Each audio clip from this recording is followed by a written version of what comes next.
அவன் மிக மிக எளிமையானவன்.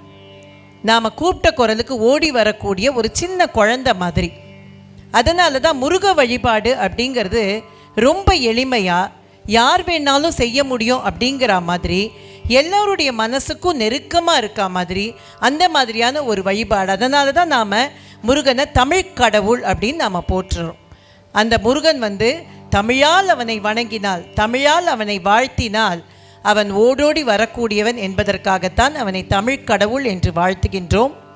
அருணகிரிநாதர் நமக்கான அத்தனை விஷயங்களையும் திருப்புகழாக இருக்கட்டும், கந்தர் அனுபூதியாக இருக்கட்டும், வேல்மாறலாக இருக்கட்டும், என்னவாக இருக்கட்டும், நமக்கு முருக வழிபாடு எப்படி செய்ய வேண்டும் என்பதை வழிகாட்டி விட்டு சென்றிருக்கின்றார். மகிழ்ச்சியான வாழ்க்கைக்கு முருகப்பெருமான் நமக்காக சொல்லித்தரக்கூடிய, அவனே செய்கிற சக்தி வாய்ந்த பரிகாரம் என்ன தெரியுமா? பனியா என வள்ளி பதம் பணியும் தனியா.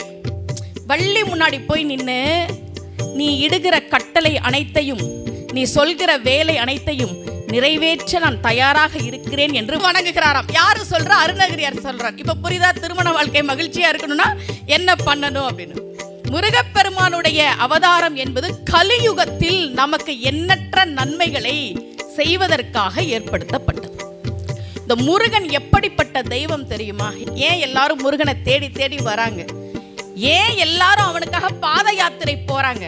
உங்களை தனியா விட்டுற மாட்டாங்க. முருகன் வாழ்க்கையில எனக்கு வீட்டுக்காரர் சரியில்லை, மனைவி சரியில்லை, பெத்தவங்க சரியில்லை, பிள்ளைங்க சரியில்லை, எல்லாரும் என்னை ஏமாத்திட்டாங்க, எனக்குன்னு யாருமே இல்லை, நம்ம அழுவோம்ல, எனக்குன்னு யாருமே இல்லைன்னு அழுவோம்ல, நீங்க நினைக்கலனாலும் முருகன் நிப்பானாம். அருணகிரியார் சொல்றார், எங்க போறதுன்னு தெரியல, எனக்குன்னு யாருமே இல்ல, என் கூட யாரும் இல்ல, போறதுக்கு இடம் அழுதுகிட்டு நீ தனியா போவில்ல, அப்ப அந்த முருகன் என்ன பண்ணுவானா? டே இருடா, நான் இருக்கேன்னு உங்களுக்கு முன்னாடி கையில வேலோட நடப்பானாம்.